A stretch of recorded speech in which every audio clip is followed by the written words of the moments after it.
Good afternoon and welcome to Monday at Creating Change. Please welcome back our badass MC, the talented and hilarious Sandra Valls. Hey! Hello! Welcome, everyone. This is for Kira Johnson. Thank you, Kira Johnson, for changing the dress code of the plenaries. I feel really comfortable. This is my homage to you. Thank you. I feel like, ooh, so cozy. I need some tea and a little coffee or something, right? Happy Monday, everyone. I hope everyone has had a really great conference experience. I have. Y recuerden que nuestro equipo de justicia de lenguaje español-inglés está traduciendo continuamente las sesiones plenarias. Please be reminded that the plenary sessions are continuously being translated by our English-Spanish language justice team. Thank you. Thank you all for being part of this stunning force for liberation and for being part of the task force family.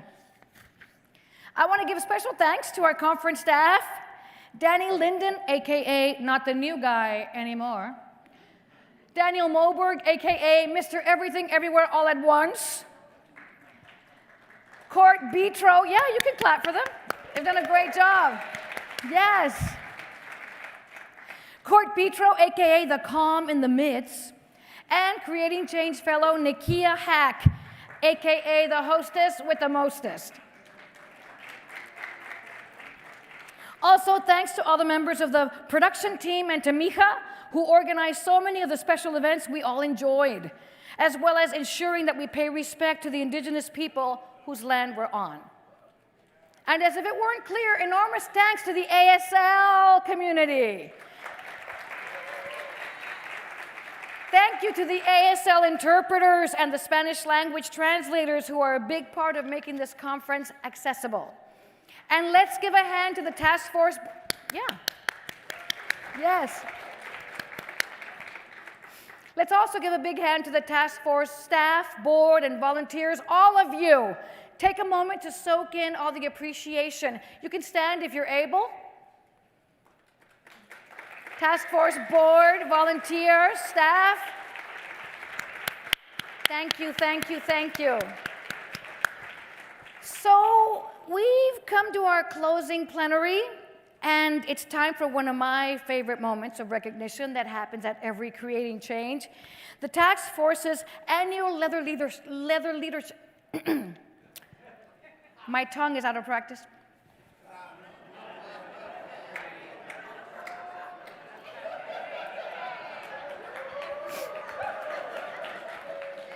Leather leadership. You try saying that, leather leadership. Leather Leadership Award. Leather Leadership Award.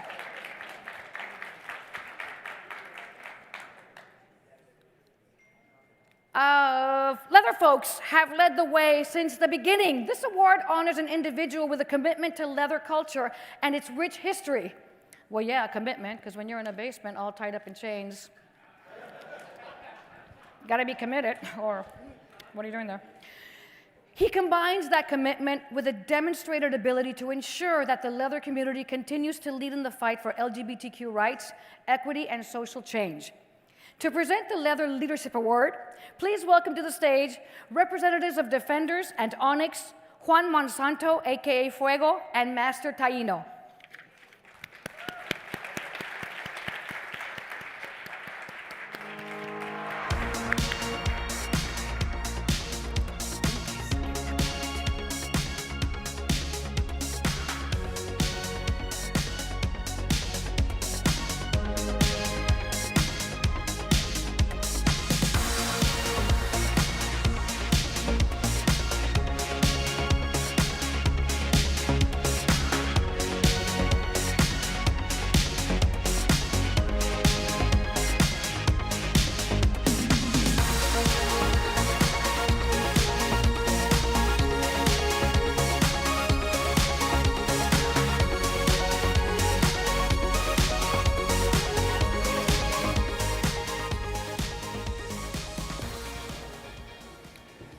Well, good afternoon, family and friends. My name is, I think they put my name somewhere, but call me Ser Fuego. That's the name that my family, Leather family, gave me. And it is an honor for me to introduce this year's Leather Leadership Award. Like many of us, I have had a compelling coming out story, not only as a biracial, Latino, queer, and openly gay male in a very traditional professional workforce, but also part of an extraordinary alternative lifestyle we have in San Francisco and throughout the United States. Due to influencers and mentors like our D today, I delve into becoming an active member at several leather organizations represented here today and nationwide, participating and truly celebrating my own diversity. All this would not have been possible without many of you, the we community, and in particular, by my friend, Master Taino. He arrived in Washington, D.C. in 1983, where he quickly embraced the leather community after spending several years as a journalist in our native island of Puerto Rico. All right. We thought we were alone, huh? During his previous career and newly found leather journey, Master Taino became a fierce advocate for building bridges within the often marginalized kinksters of all genders.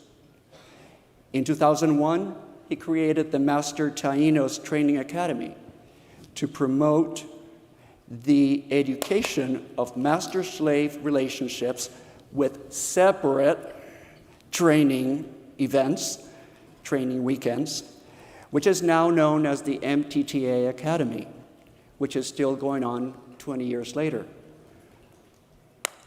In July of 2004, in July of 2004, MTTA held its first Master-Slave Conference in Washington, D.C.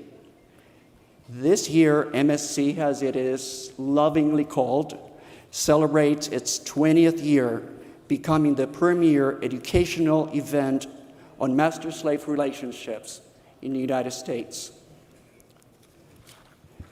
It is the largest such gathering and with approximately 500 very diverse family members every year and very different relationships, I can tell you that. Privately, Master Taino is a hero in his own right. Single-handedly, he fostered, adopted, and raised 6 children in his house in Springfield, Virginia. The youngest is now a productive adult, and the oldest one, a soon-to-be retired police officer. He also has 4 granddaughters, and very likely a great-grandchild soon, I hope. We all hope. We need more family members. With a different twist, only seen on ABC's TV series Modern Family, you've seen those, Master Taino has yet another family. Always an advocate of leather families, the Master Taino leather family currently consists of 15 members across the U.S. and Costa Rica, a true semblance of the LGBTQIA+ and their allies community. Master Taino always has a story to tell, a new venture to ponder, or a prospective future opportunity. Even though he now spends a well-deserved retirement in the United States and Costa Rica, we know he has something up his sleeve. No pun intended. In summary, Master Taino has been a champion activist against expression oppression, fostering inclusiveness and celebrating personal and collective empowerment with a diverse twist, as long as it is done consensually. It is only befitting that this gentleman is being bestowed the 2023 Leather Leadership Award. Please help me welcome Master Taino.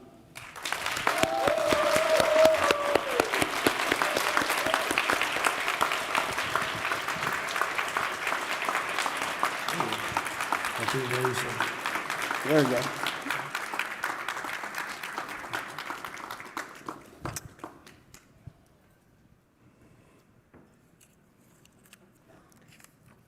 Good evening. I want to thank the National LGBTQ Task Force for this honor and award.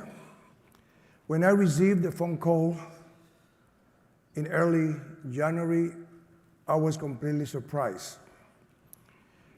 During my leather journey, I have received several awards, but this is the first one granted by an LGBTQ organization. That makes this honor and this occasion very special for me.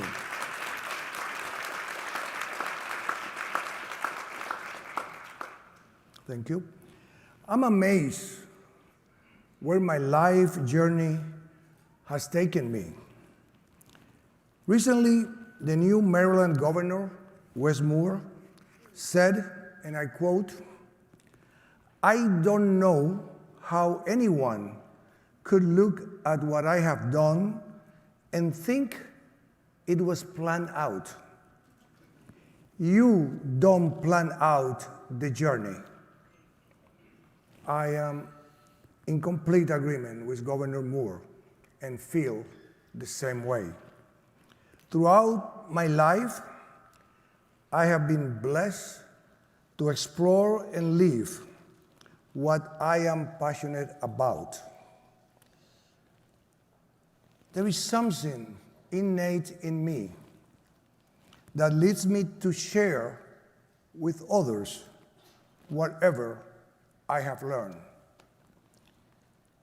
That desire to share with others has motivated me to create organizations like Mass Washington and MTTA, as well as the Master Slave Conference and the MTTA Academy educational programs. Thankfully, the universe placed the right people in my path at the right time. They encouraged me to discover who I am, and I wish to acknowledge 3 of these people this evening. Daddy Ed Moore, who taught me the basics of BDSM and then let me fly with that knowledge. Guy Baldwin, whose ties that bind books show me there were master-slave relationships, a path I needed to follow. Guy also gave me the template that I use for creating the Master-Slave Conference. And Master Steve from Bushman's, a wise man who reached out to me when we met, becoming a master and a man for me to follow and learn from, and then pushed me to do many of the things I have done in this amazing journey. It is important to remember those who have shown us the way and have influenced our journey in a positive way.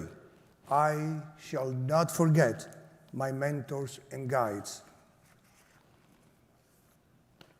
It is also significant to me that I am a person of color, a Latino, a native Puerto Rican,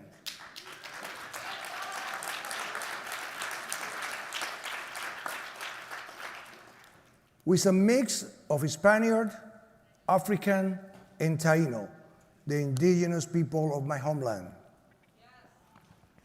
Sometimes people of color and other minorities complain that they're not invited into positions of leadership in our community. While it is good and fair for minorities to be invited to the table, I encourage to follow my humble example. I did not wait to be invited.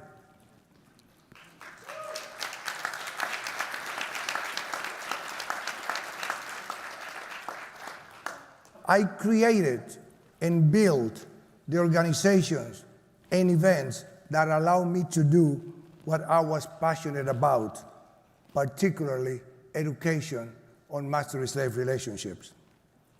That is how I became a leader in the leather community. So my message to fellow POCs is not to wait to be invited, but to create it and do it yourself. My journey in the leather community started when I joined the Defenders Leather Levi Club in Washington, D.C. 3 decades ago. I was not satisfied with just being a club member, and I quickly became active, organizing and developing the work of the Defenders, and in short time, I became vice president and then president for 3 years. At the same time, I joined Sigma, our local BDSM club.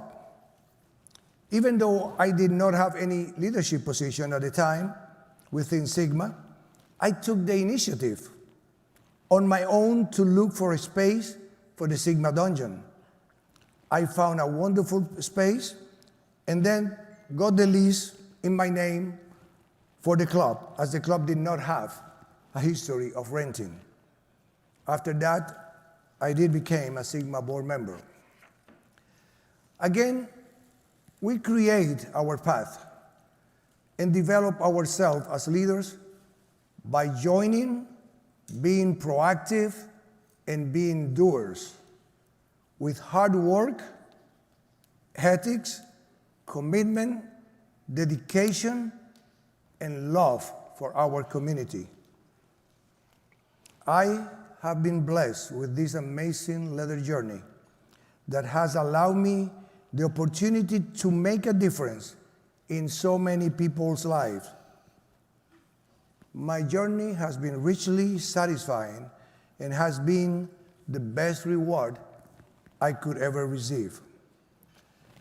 Thank you for this evening and for this Leather Leadership Award, which I humbly accept with a sense of accomplishment by having been able to make a difference in my community and with all those I have had the privilege to work with and to touch in heartfelt ways, enriching and making a difference in their life journeys. Thank you very much. Muchas gracias.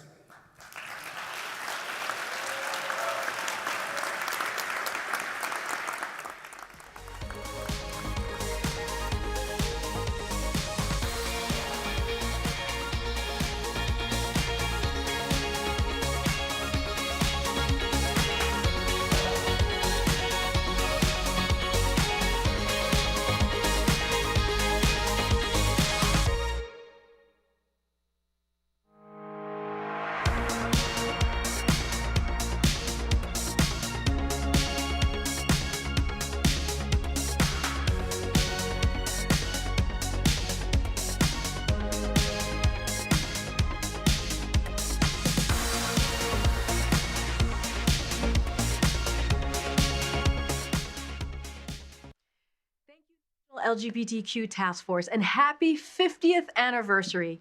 As a proud Black queer immigrant woman whose current job is to speak on behalf of the President of the United States of America, I am grateful for this opportunity to share a message with you here at the Creating Change Conference. I speak with you as someone who day in and day out responds to the horrific, dangerous, and hateful attacks on our community and our loved ones. It is both a powerful reminder of how far we have come and how much further we still have to go. I don't have to tell anyone in this room about the number of injustices our community has recently witnessed.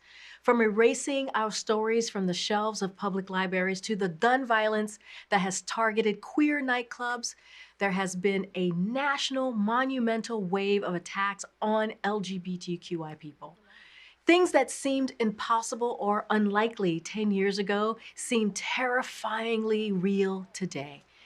I also especially want to call attention to the vitriol our trans siblings, and particularly our trans siblings of color, have faced for many years.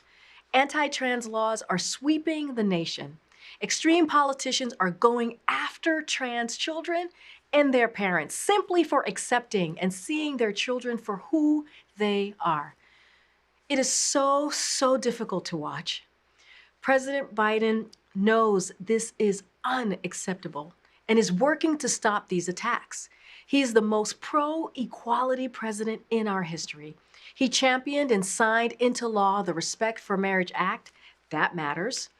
He also restored open service for transgender service members, is taking on the dangerous practice of so-called conversion therapy, improving the federal government's collection of data on sexual orientation and gender identity, and fighting back against unlawful state bills that seek to strip LGBTQI kids from their sports teams, their health care, and books about who they are.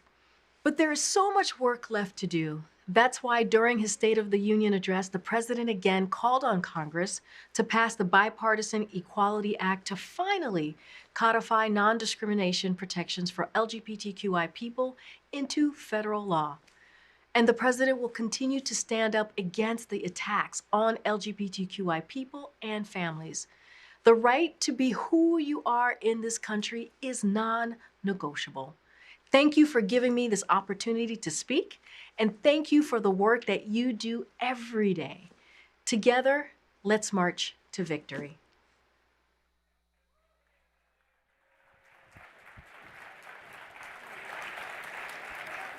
Thank you, Karine Jean-Pierre. It's time to talk about the future with our fearless leader, Kiara Johnson, and two very special guests who exemplify what it means to use your platform as a public figure to create change, educate, advocate, and organize. You might guess who the first one is. The name on everybody's lips is gonna be Angelica Ross. Thank you. Angelica Ross is founder and CEO of Trans Tech, which I hope you saw in our exhibit hall this weekend. It was fantastic. Trans Tech is a program that helps people lift themselves out of poverty through technical training, social media, resource sharing, and bringing economic empowerment to marginalized communities with a focus on Black, queer, and trans people. Angelica shows us that representation saves lives. As an actress, singer, songwriter, amazing, beautiful, badass, and human rights advocate, Angelica uses her fame to lead in the movement for human rights with a fierce focus on transgender and racial equality. We know and love her as Candy Ferocity in Pose,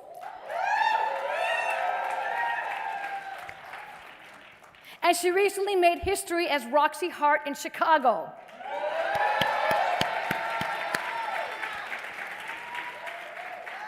In the musical Chicago, not in Chicago. Just some of you that were like, what? She's in Chicago? No, the musical. Anyway. And all of us are very eagerly anticipating Angelica's forthcoming as yet untitled book. May she long continue to blaze a trail, kick open doors, and build her own table with ample open seats. And I'm not done. For those of you who were with us in Dallas in 2020, who was with us in Dallas in 2020? Online, yeah. You could not help but feel the excitement and love for DeLon Burnside. DeLon brought to the conference his beautiful energy, his amazing, inspirational beingness, and he worked on his Emmy Award-winning documentary series there on PBS called Pride Land. Of course, we know him from Pose. and other television work and his prolific musical career. And like Angelica, Delon is intent on using his platform to help his community. He recently founded the Burnside Artist Retreat, a new brave space in a beautiful and inspiring natural environment where Black men can deepen their personal and artistic practices, unlock pathways to manifest their creative visions, and achieve immeasurable successes. He is working to change often toxic stories about Black manhood and masculinity in arts and media. By investing in wellness, creativity, and careers in Black men, we are thrilled and frankly very, very, very grateful that he flew all the way from London to join us for this special event. He's in London, thank you, clap. He's in London preparing to make his stage debut this spring in Black Superhero. It is my honor, and please help me welcome, please with a round of applause, Kira, Angelica, and Delon.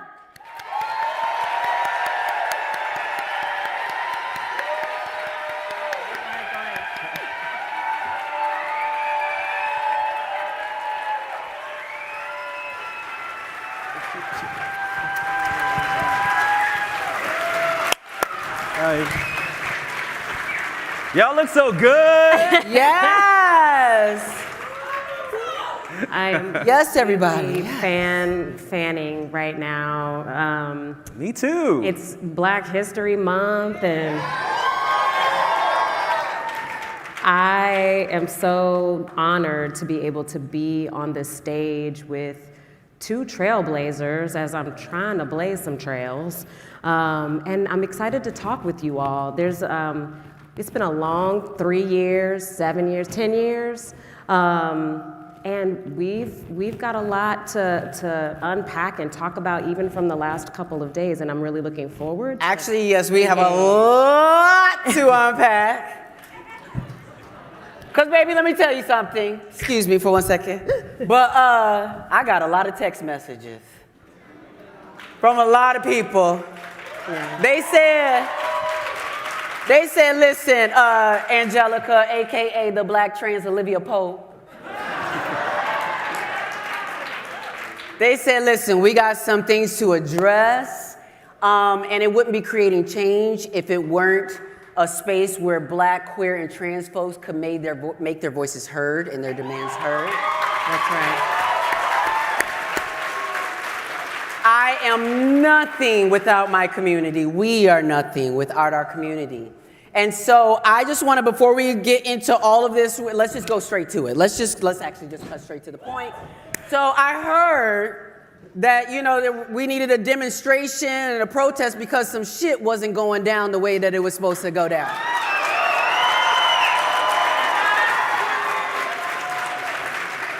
So the executive director of Trans Tech hit me up and was like, it's going to be, I was like, listen, ain't no need for no protest. Y'all got the right one. So come on, I want to call up to the stage all the folks who have been working tirelessly behind the scenes to put these demands together, the Trans Action Collective or Coalition.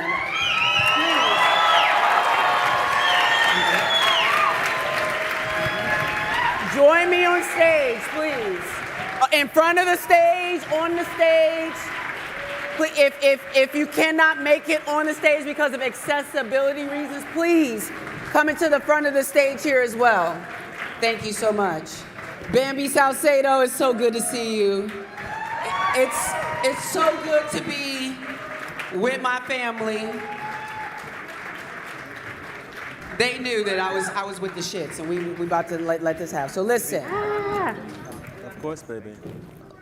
We are very appreciative for the things that have been done so far, but we're not there yet, y'all. We're not creating the change we need to create just yet. Trans people, make some noise!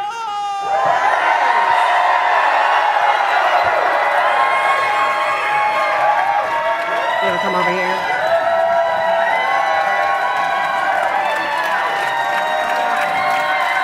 That's right.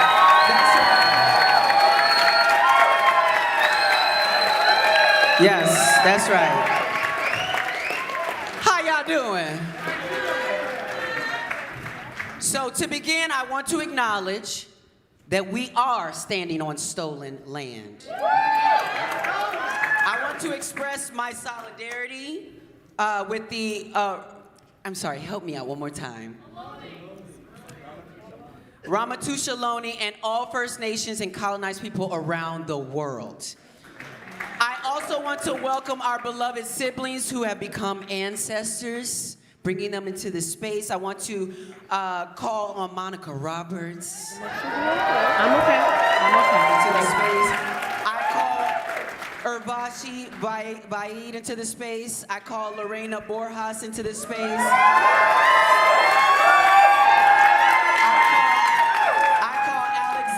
Cordero Santiago into the space. I call Ivory Nicole Smith into this space. I want to call upon us to shout their names. Monica Roberts. Urvashi Bai. Lorena Borjas. Alexander Cordero Santiago. Nicole Smith. Yes. I want to take this moment because, you know, what other moment than the present moment? You know what I'm saying? So we might as well take this a moment to express the gratitude to all the trans, G and C, and intersex, and TGI people who gathered here tonight.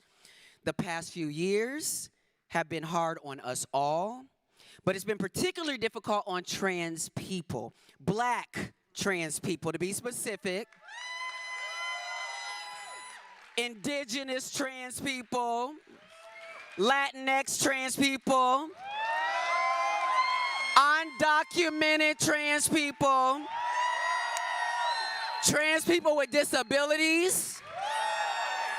Young trans people. Seasoned trans people.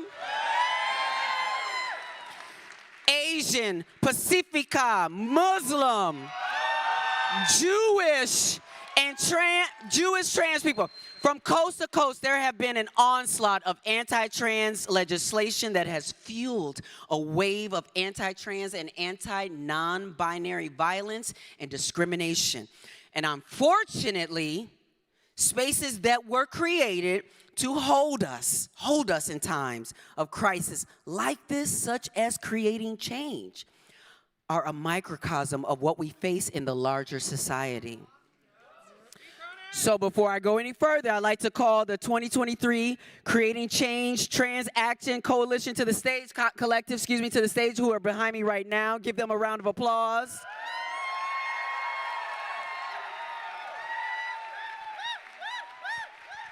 Listen, this collective of trans and gender nonconforming organizers, they formed over the weekend. Again, work while they were coming here. Formed over the weekend at this very conference in direct response to the ongoing exclusion and erasure of trans, non-binary, and intersex people in this space. On the 50th anniversary of the National LGBTQ Task Force, it is clear that the organization is still being run through the historically exclusionary paradigm that centers cisgender and white LGBTQ people and their community needs and concerns. From the prohibitively expensive cost of registering and lodging to the lack of accommodations for neurodivergent and disabled people, to the invisibilization of trans masculine people, to the lack of outreach to local trans and queer organizers. This gathering is not creating change, not yet, and not quite yet. It is furthering the maintenance of existing environment of anti-trans, anti-black, anti-POC, anti-indigenous violence and erasure. This doesn't even include the reality that at this conference, the sole day-long Trans Institute was confined to a small meeting space that could not even hope to contain our brilliance. Despite the disregard for our communities, we continue to show up because, as our beloved transcestor Sylvia Rivera said, we have to be visible. We have to show the world that we are numerous.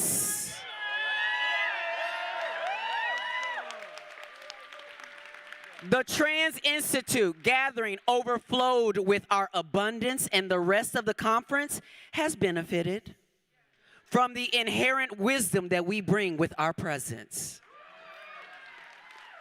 So now, we all call upon the cis folks in this room. Do you love us enough to be angry with us?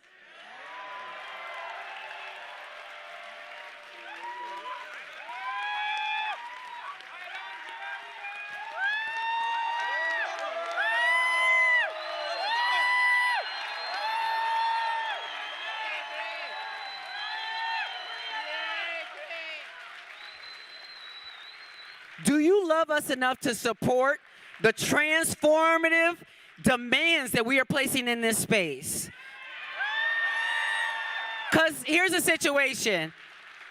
I actually have been at Creating Change years ago. I know I'm not going to fall off the stage. Thank you, though. I've been at Creating Change for years. And so when my brothers and sisters were telling me what was going on, I was like, you got to be kidding me. That this is still going on? So we're not asking. These are not asks. These are demands.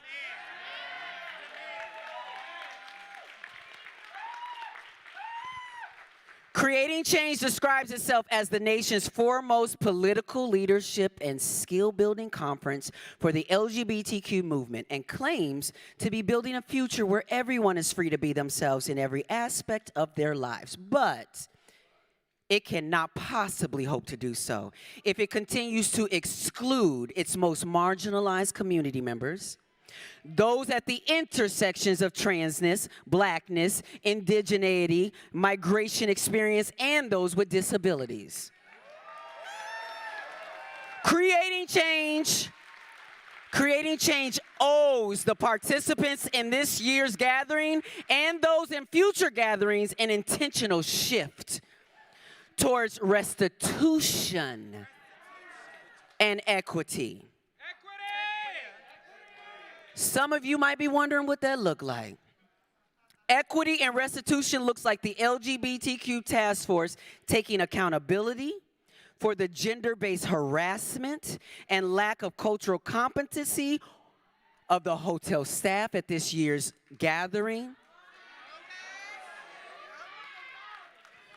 We demand an apology for these experiences and the commitment to conduct future conferences at culturally competent spaces with regards to race, ability, culture, gender, and the least, providing hotel training to the staff that are going to be here, preparing the space. Equity and restitution looks like ensuring that future Creating Change conferences have a clear system for participants to identify and address instances of harassment and discrimination, that future plenary sessions reflect and address the realities of local and national Black, Brown, Indigenous, migrant, disabled, neurodiverse, TGI communities, and the LGBTQ task force is intentional about geographic representation, especially with regards to representation from local communities and the South.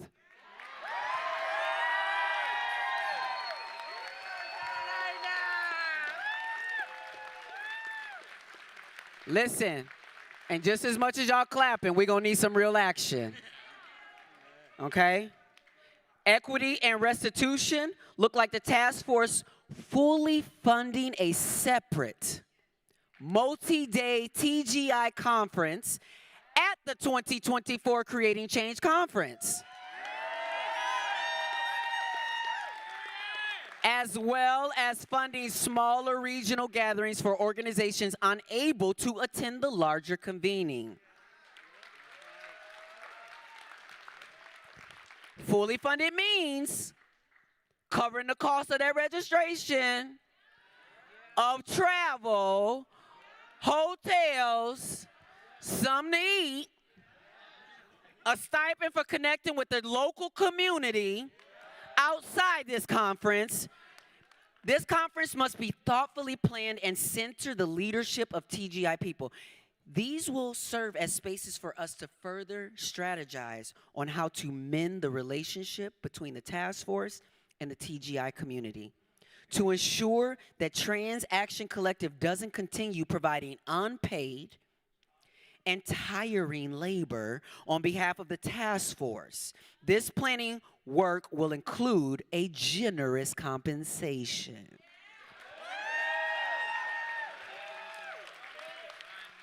Equity and restitution looks like the task force compensating volunteers who work in tirelessly effort every year to help create a conference they rarely have the time to attend because of their roles.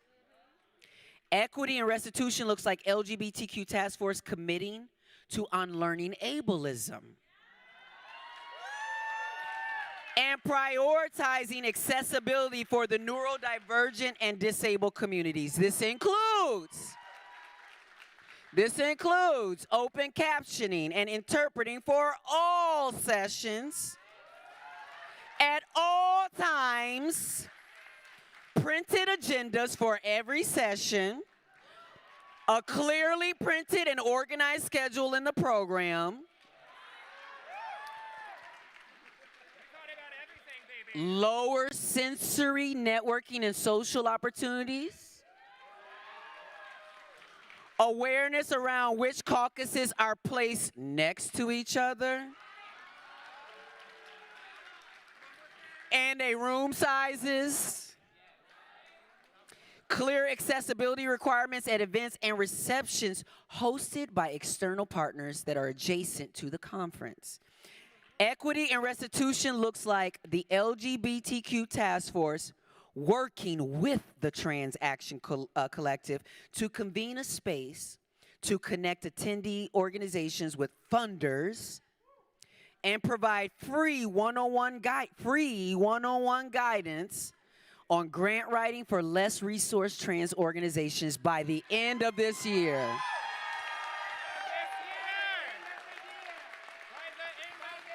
By the end of this year. It's a lot of months left. Equity and restitution looks like the task force creating new award categories, recognizing the multiplicity of organizations, organizers, community members, and issues represented here at Creating Change. This means the annual recognition of the work of Black, Brown, Indigenous, Latinx, POC, disabled, neurodivergent, immigrant, undocumented, sex workers,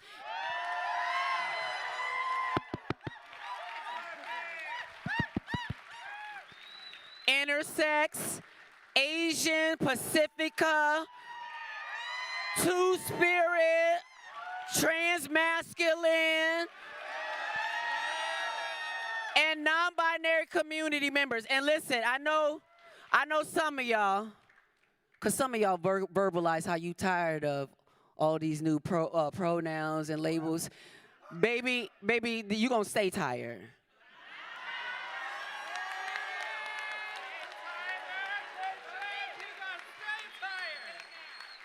Take a nap. Okay, so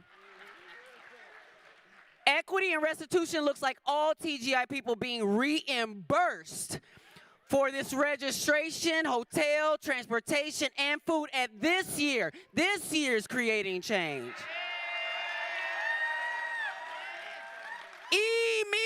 Immediately.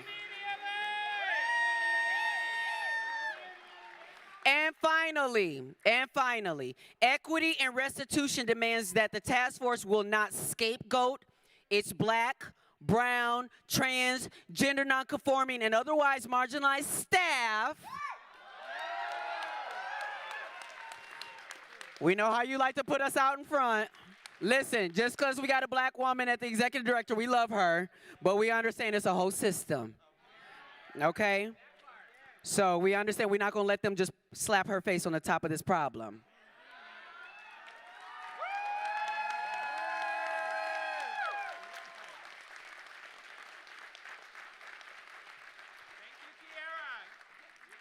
We demand that the task force commit to supporting the leadership of these staff members as they labor in a coalition with their communities to shift this gathering to a space that builds towards our collective liberation.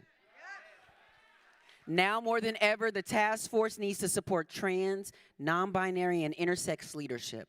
All too often, and I'm speaking from experience, I swear for God, all too often, even within the LGBTQIA plus organizations, as we've seen this year at Creating Change, trans, non-binary, and intersex folks, our contributions are overlooked.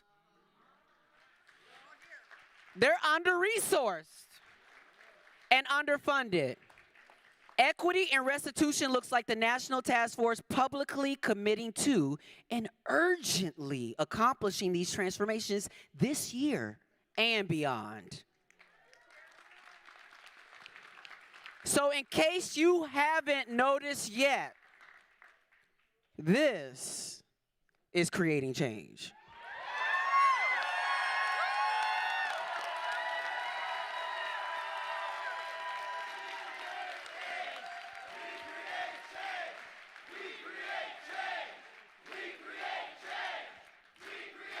I can't hear you.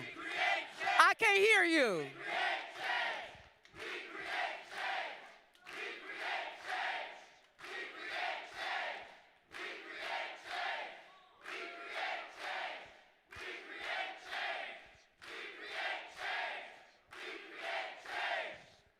Now listen. I don't want this.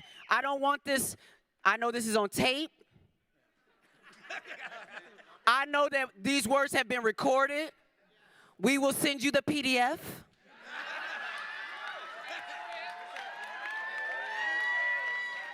So that with the Spanish translation, so that when folks like Bambi Salcedo and Joanna Safredo and all our leaders up here, when they come to you and say, per my email, because I know y'all understand that, per my email. So per my email, we need to be accountable to what the trans people are asking for. And please don't let it be just the trans people that are being holding this accountability. Also, please let this be the last damn time. Because I can't believe this. I'm being serious as fuck. I'm being serious. I actually had a conversation with Kiara earlier. I was like, Kiara, bitch, I don't understand why we still having the same conversation. These spaces have almost rolled back. I look and I saw the Black Institute, which was wonderful, but it ain't that wonderful if it's only the black people in there. You separating the program in certain ways where when I was here for the racial justice years ago, the white people had to sit through and learn what racism was and racism wasn't. And then you got to break out into your caucuses. But first you're going to understand ain't no such thing as reverse racism. So if you don't understand, you're going to understand today. Ain't no such thing. So when these folks start speaking, you better listen. And also, do not let this happen again. I swear, do not let this happen again. I'm being so serious because I'm trying to tell you, ain't no way all these trans people, these are brilliant trans people.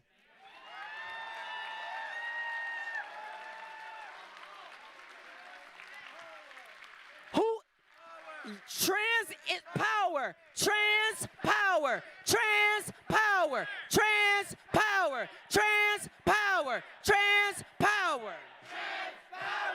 Listen, they have more stuff to do. They got more work to do that they also ain't getting paid for. aren't getting funded for. I can't believe people will tote about billion-dollar budgets in here, but ain't nobody sharing those budgets. You got folks struggling to put together an executive team of a grant writer, of all these different positions, an accountant, all these things, while y'all got the budgets for it. So I don't want to hear no talk no more. I don't want to hear, oh, we're listening. I want to see you move. I want to see you make some moves. Okay, now look. I know, like, baby, yes, and them coins. So good to see you. We got a law student up here, Brianna Jenkins. Listen. Listen, I have been talking to her for a long time when she was a student. Congratulations. I'm sorry, lawyer.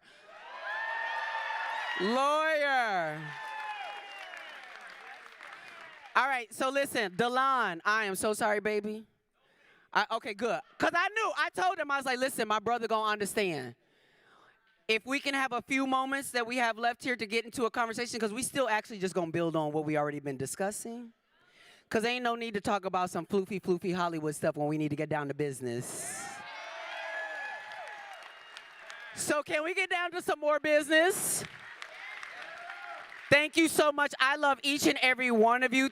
Let me just say this. This is what creating change looks like, because I did not write, obviously. Well, it might not be obvious to everyone. Let me just make it clear. Those weren't my words. Those are the words of our community. That is the brilliance of our community.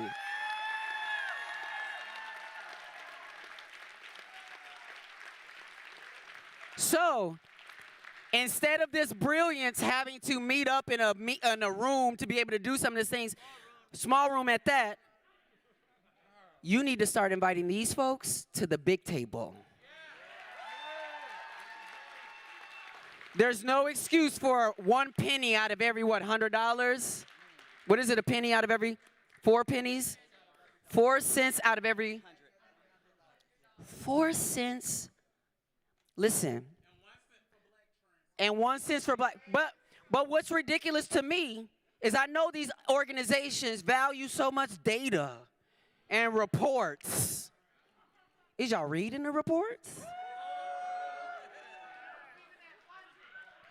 Is y'all reading the reports? Because if you're reading the reports and understand that they're getting 4 cents for every $100, then I'm going to tell you right now, task force, HRC, who else do we need to call out? All of them.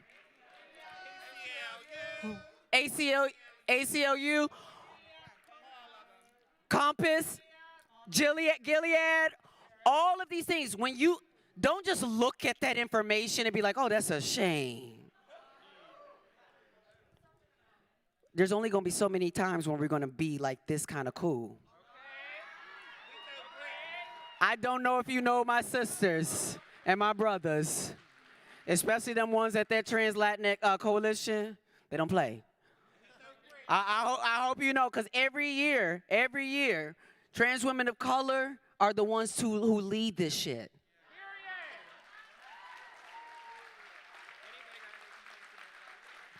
So move out the way. I'm in a room and my girls need space.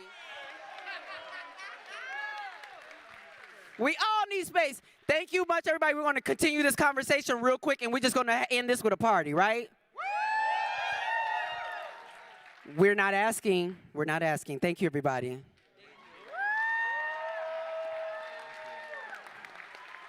Thank you.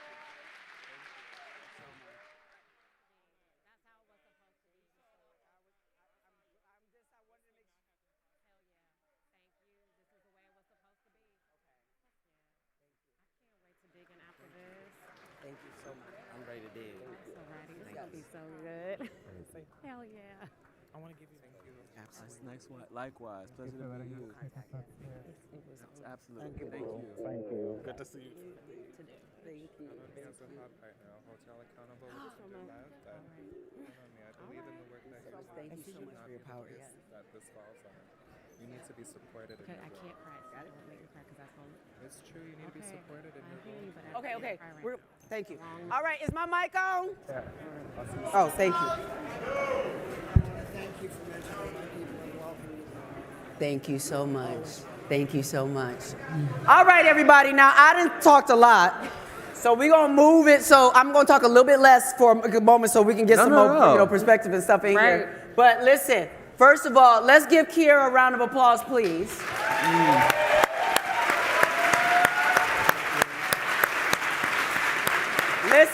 Listen. And I'm saying this to be straight up. This is hard work. All of this stuff is hard work, but just know that this sister is here to be with us side by side working in all this, right? Hell yeah. Absolutely. So the thing is that as we as black leaders get into this space, sometimes we have to be leading some shit that has already been going on for a long time. Just know that our sister here ain't responsible for all the shit that's going on. Yes. I love but no, and there you go. And she is in a seat of power to share that power with us. Am I correct? That's right.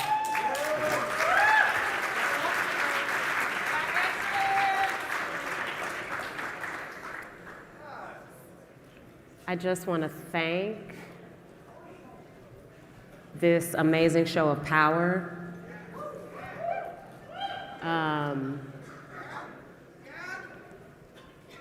We've got a mandate. And I am sorry that we had to get here. I'm sorry that we had to get here. And like you said, there's a responsibility. I stepped into this position fully knowing we have some work to do. Mm-hmm. I also stepped into this position fully knowing that we are capable of doing that together, right?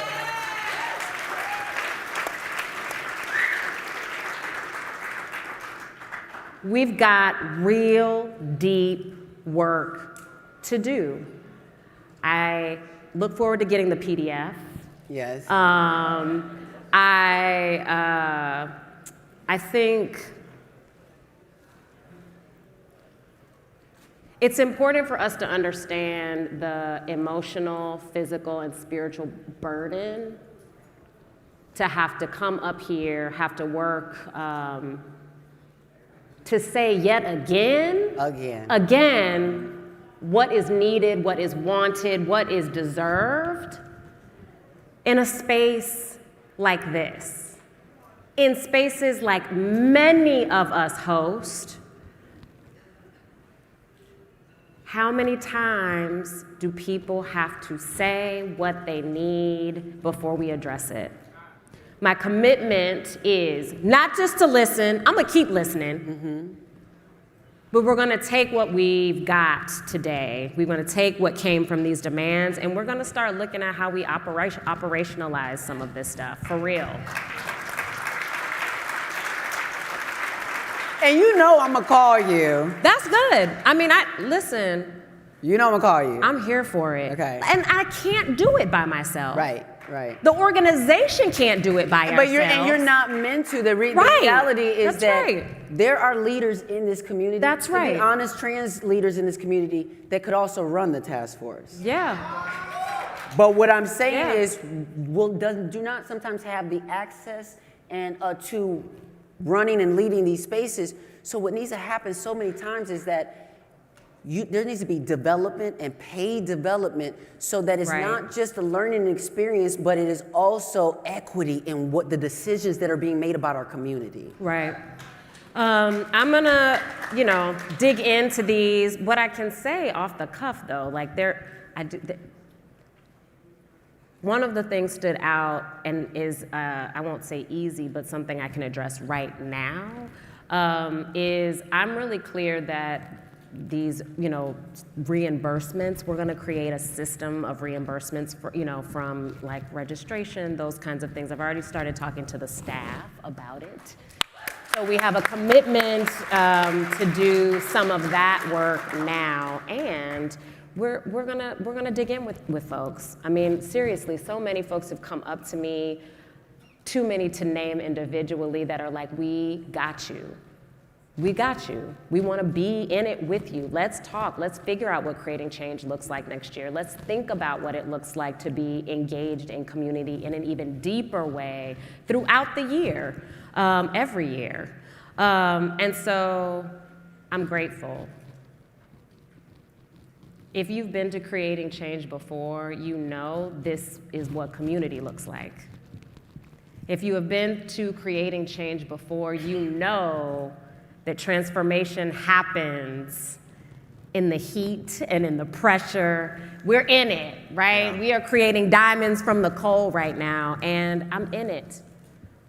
I cannot take responsibility for the past, but I can take responsibility for what we're gonna do moving forward, and I am in it with you.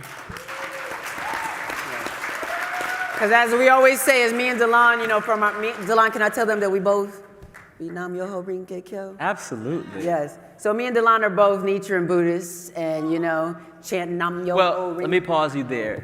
Angelica identifies as a Nichiren Oh, excuse me. Buddhist. Yes.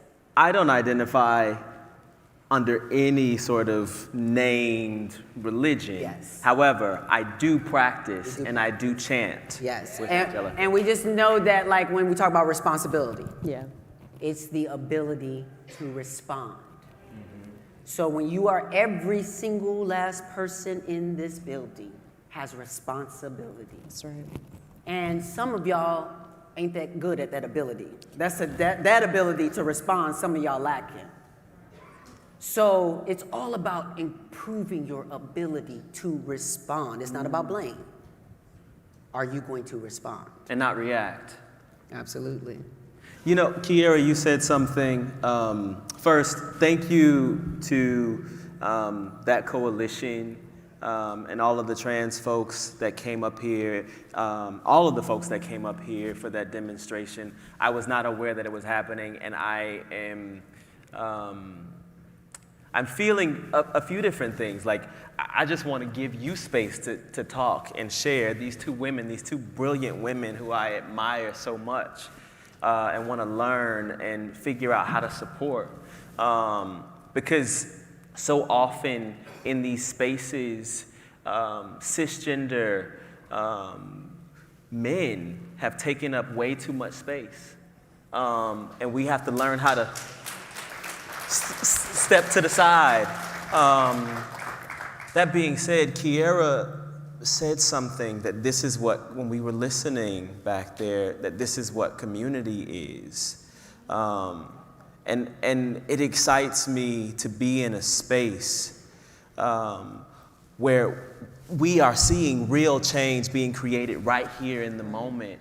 Because this is not a negative thing. You apologize. Don't apologize for that. That's why we're here, right? We're here to talk about the things that are hard and to get, not just talk about it, but then to get activated on those things too. So thank you to all of you for that, because that is the work. It's not the end of the work, but that is the start of the work happening. Absolutely. I knew you would understand. Because we, to be honest, like, it's hard for us both.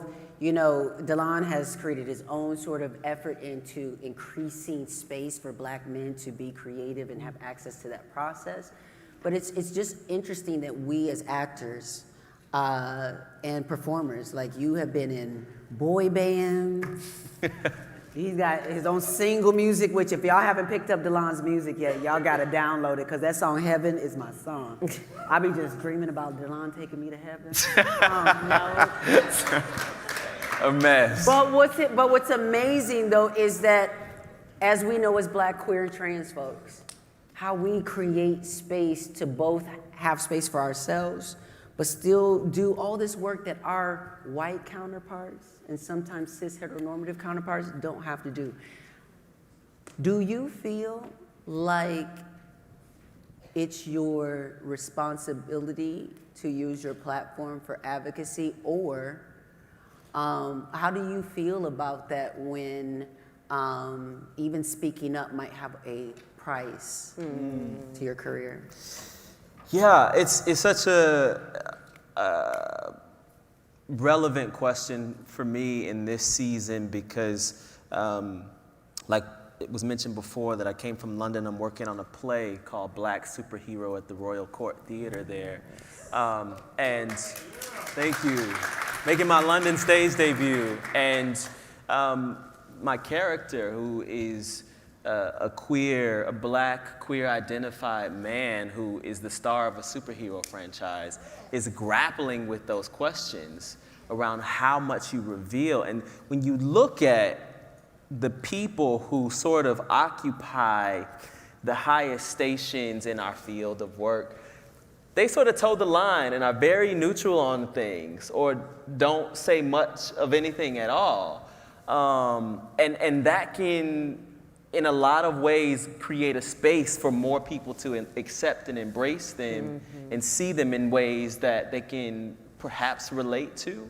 I decided early on that for me, it was only worth it to do this work if I was also able to do the kind of life-affirming work for myself that involves sharing parts of myself, that involves advocacy, that involves talking about my lived experience. For me, it's more than just getting on a stage or getting in front of a camera or getting behind a microphone. It's ministry. It's saving myself, quite frankly. A lot of this, y'all, is me saving myself. It's me working through my own humanity and figuring out how I grapple with this thing called life. And then also sharing with other people and hoping that they can take something from that art and grapple with their own things. How about you? I get tired sometimes, to be real.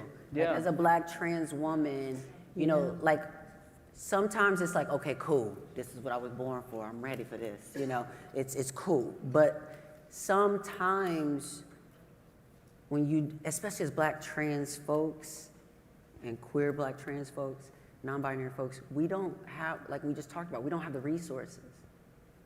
So I have to show up to these conversations, to a lot of these things with, let me tell you something. And Delon will tell you the same thing too. I know it's wonderful. Trust me, there is a level of privilege that I get to experience as an actor in Hollywood. But I want to tell you, it ain't the same. It ain't the same check. It ain't the same frequency sometimes of opportunities. And so there are folks who have way more of a spotlight and way more resources to be able to speak up. And yet what they'd rather do is applaud me as I use my energy and resources to do the work. And so sometimes I'm gonna be real, like,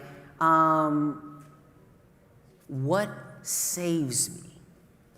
What saves me is thinking of people like Danielle Carter and Hope Giselle and Raquel Willis and Queen Jean and just B. Hawks and EC and all of people from our trans community who are taking up the moniker, who are more than capable, because sometimes we gotta rest.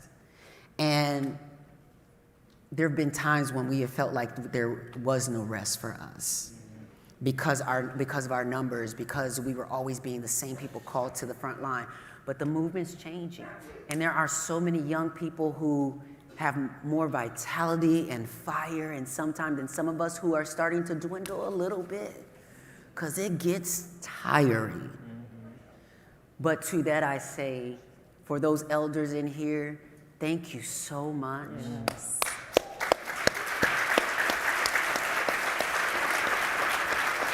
Thank you so much for the doors you knocked down, even when you weren't being recognized that you were knocking them down.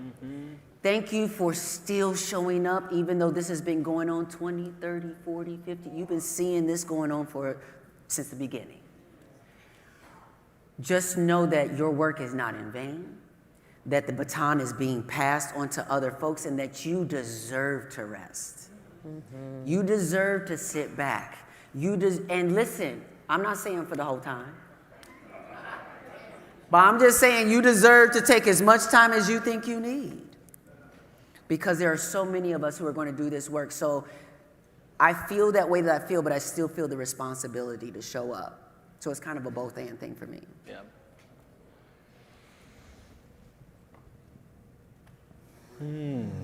Yes, breath.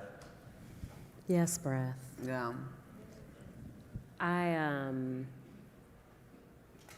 There are more folks of color coming into leadership across the movement. Across movements, right? Like there are more, right, folks of color, and in the LGBTQ movement, I hear over and over and over again as new trans, queer folks of color are coming into leadership, a real deep responsibility and a real fear of pausing. Like we've got to catch up, we've got to do more. We don't get to, do we deserve rest, right? Like you hear it, right? And from state groups, from national groups. And I think it's to your point, like what saves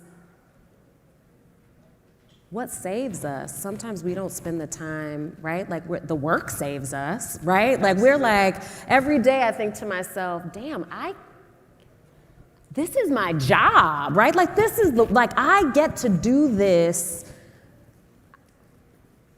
The Leather Award, what? Like the leather, like that is a part of my job, what? Like we get to have a ball, right? As a part of my job. I get to be in conversation with trans and gender non-conforming folk all through the hallways, in the elevator, sitting in the lobby.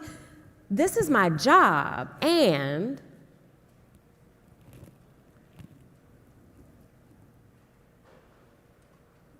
what saves me?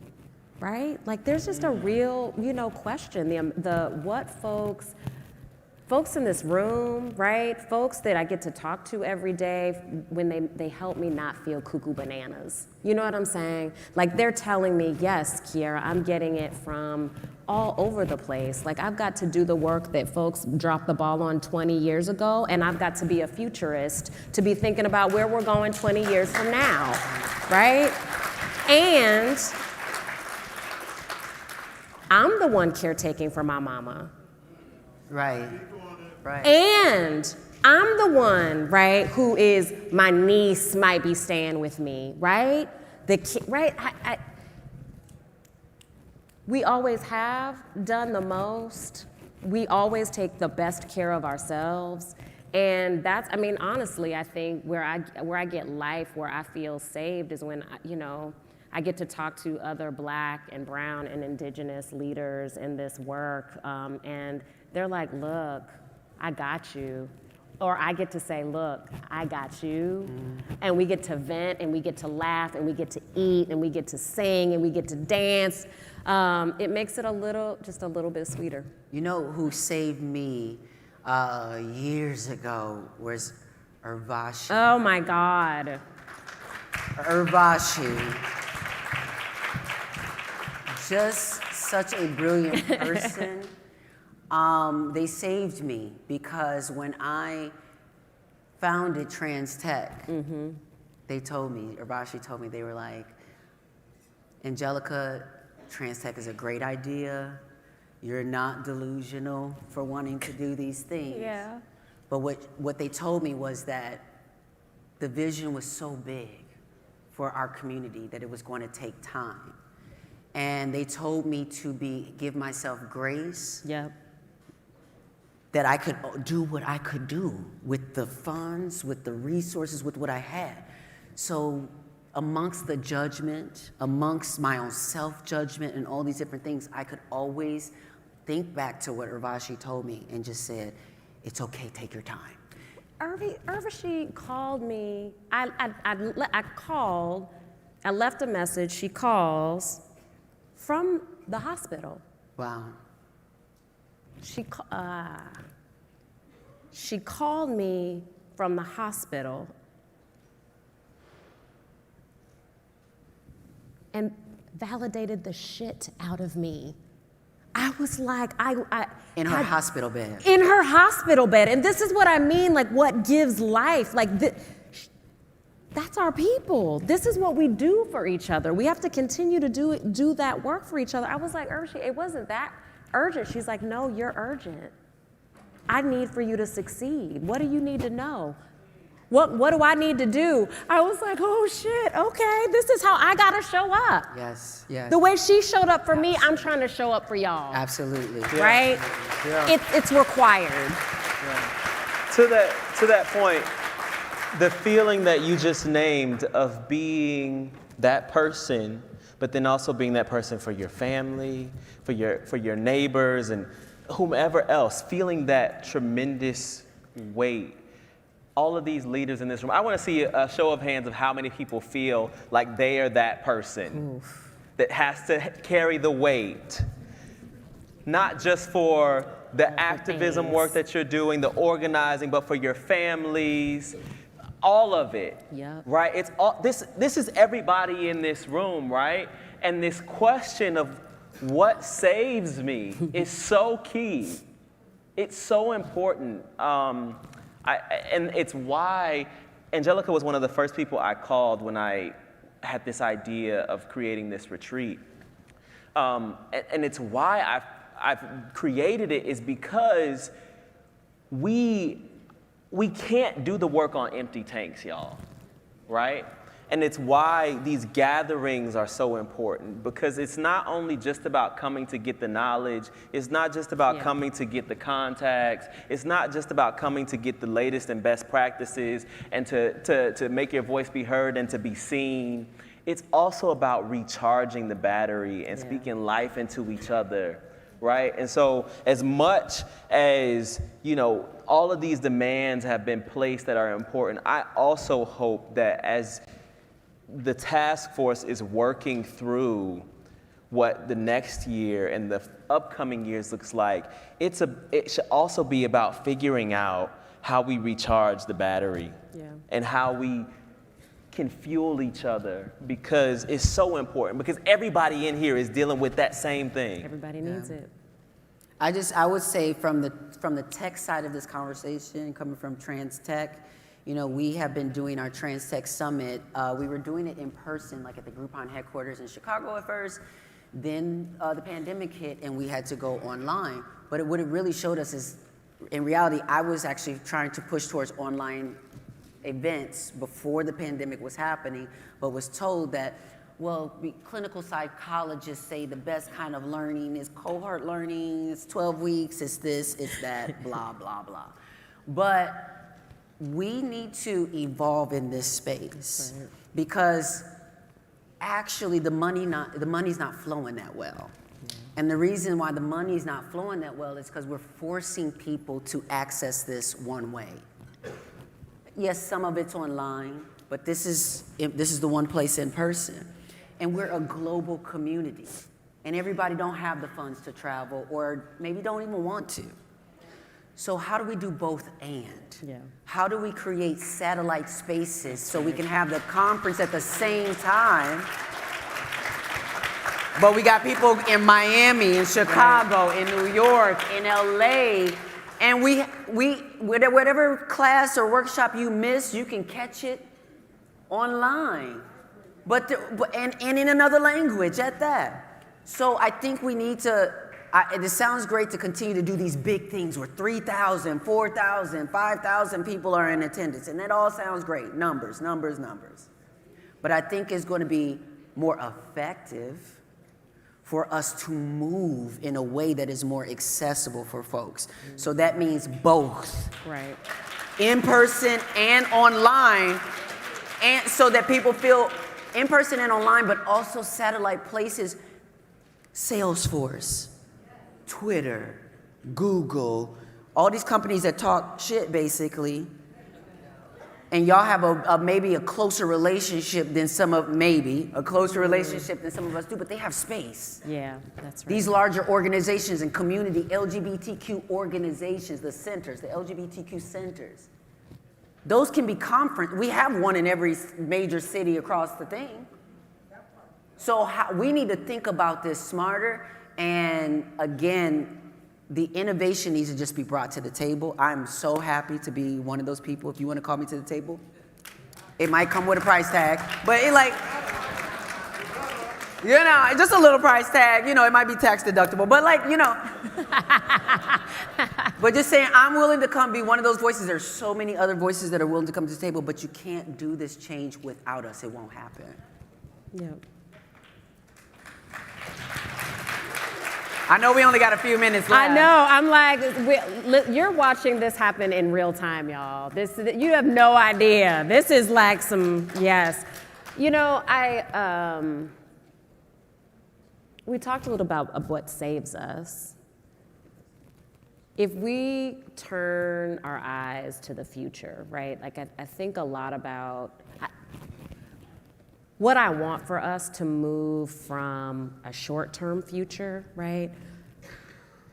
I hear a lot of conversations about how folks are finding it challenging, right, to get out from under the last 7 years, right? Like COVID times, before that we were under the orange dude regime, right? And there was, and that's 7 long years of being on defense and being reactive, right?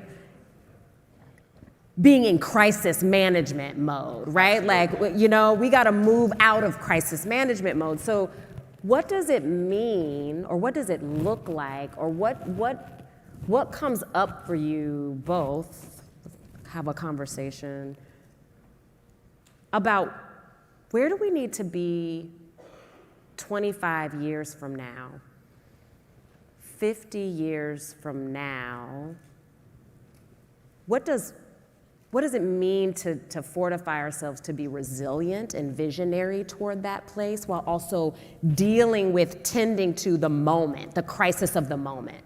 Because we don't actually get to choose, right? We don't get to choose to address the here and now or just to think about the future and planning. We've got to do both. Absolutely. So what comes up? I don't know that I know the answer. There is no answer. But we percolating. We percolate. We percolating. You know, there's something interesting that's been floating around, this idea.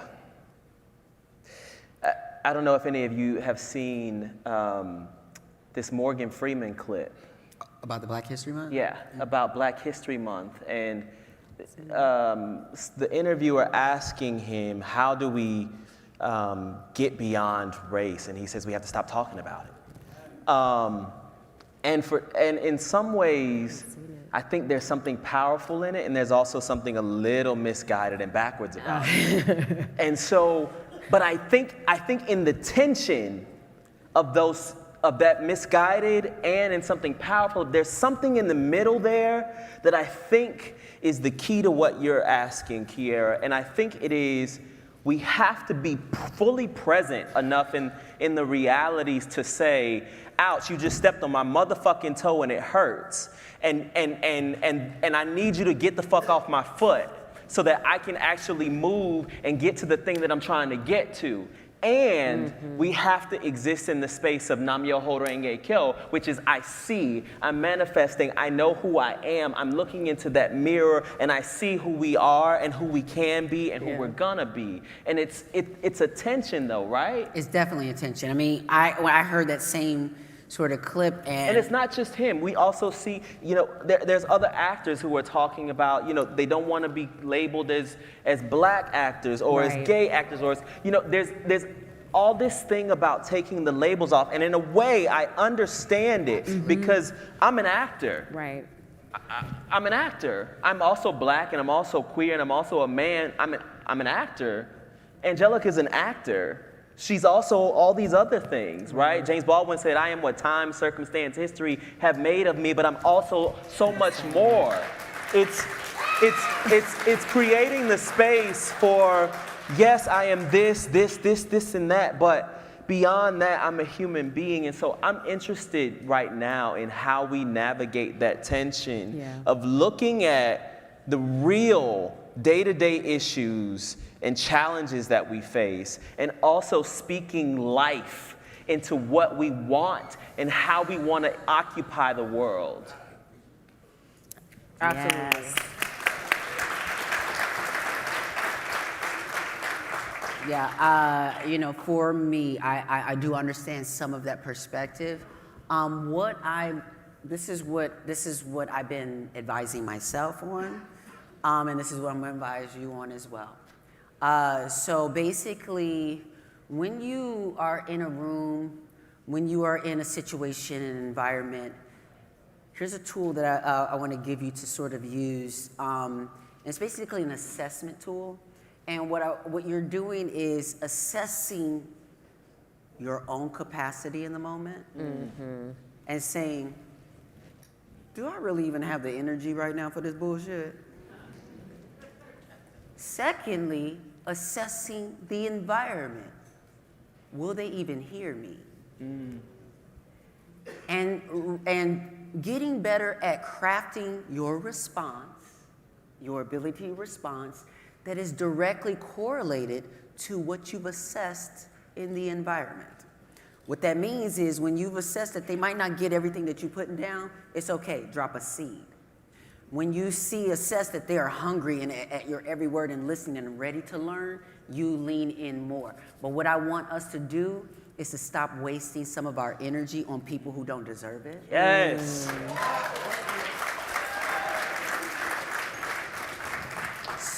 And really be mindful of the energy that we are exerting because it's precious. It's valuable. Yeah. And so we don't want people who don't deserve it just to haphazardly take up our space and time. So what I want you to do is understand that a lot of people know what they know about anti-blackness, about trans and non-binariness, about immigration, about all these things because we told them, because we taught them. We educated them for free most times. What I'm saying is, unless there's a check attached to it, I'm going to say, Auntie Angelica is giving you permission to step back because you need to conserve your energy and your impact and your power. So just get better at assessing how that is effective in the spaces that you're in so that you can remove yourself from the bullshit and not need to be hunkered down by the bullshit. It will save you so much time and effort. Yeah. I'm not going to sit here and what's that blonde girl, Tommy Lahren? I'm not going to sit here and, Candace Owens, I'm not going to sit here and let them, Caitlyn Jenner, I'm not going to.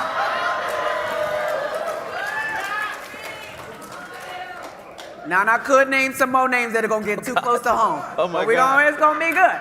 Well, all I'm saying is,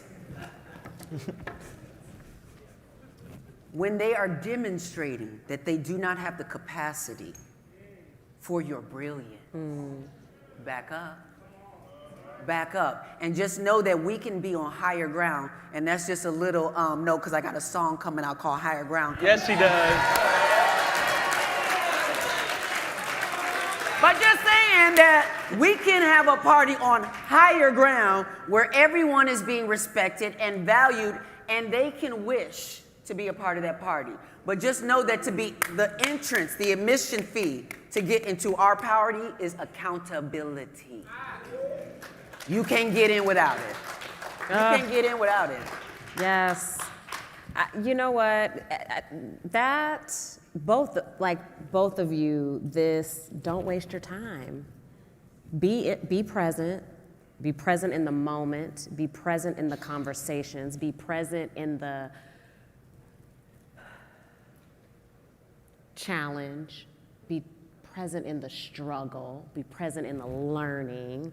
And we spend a lot of time wasted second-guessing ourselves, saying yes when we should have said no, people who don't value our time, right? Our talents, what we have to offer.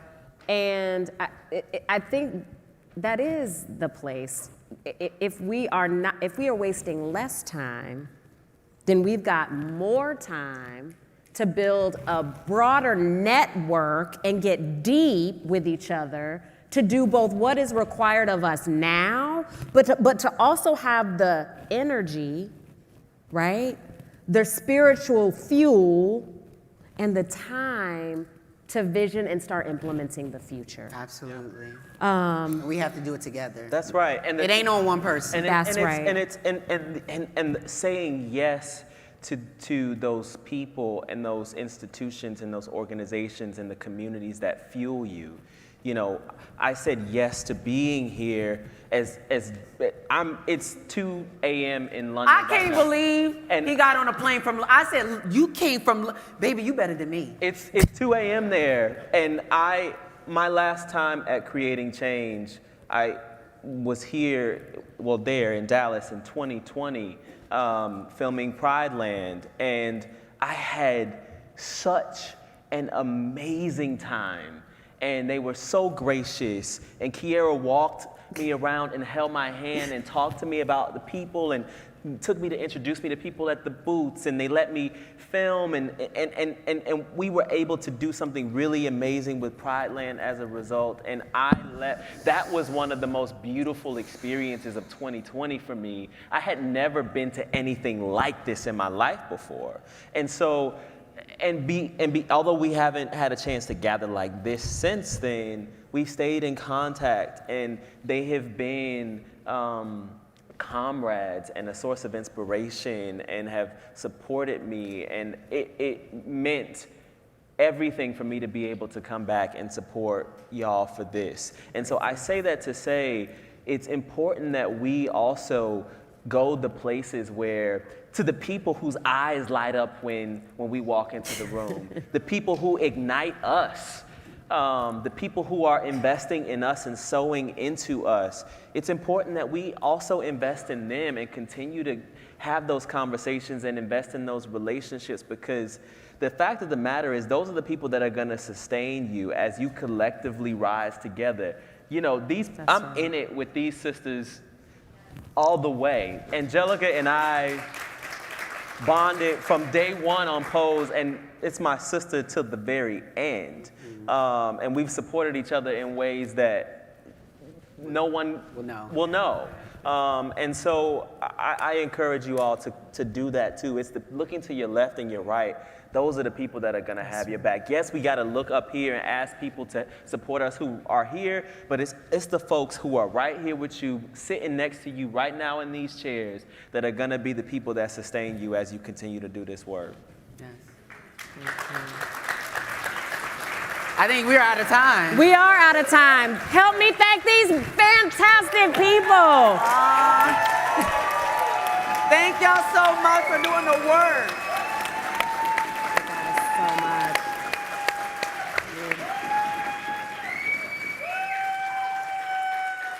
And thank you, Kiera. I adore you. Oh, we taking photos. Oh, okay. You sit. You come here. Okay. Yes, All right, there we go.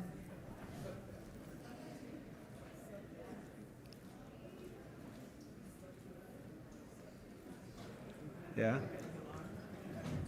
Yes. Yes.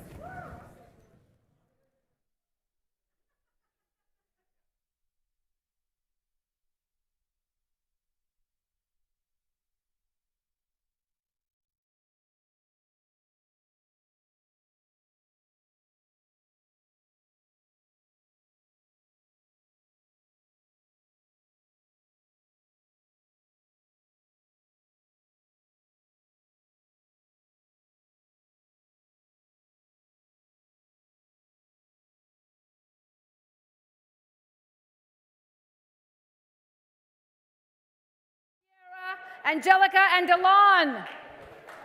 Thank you. Wow, it has been a powerful, wonderful weekend. Thank you all so much for coming to Creating Change 2023.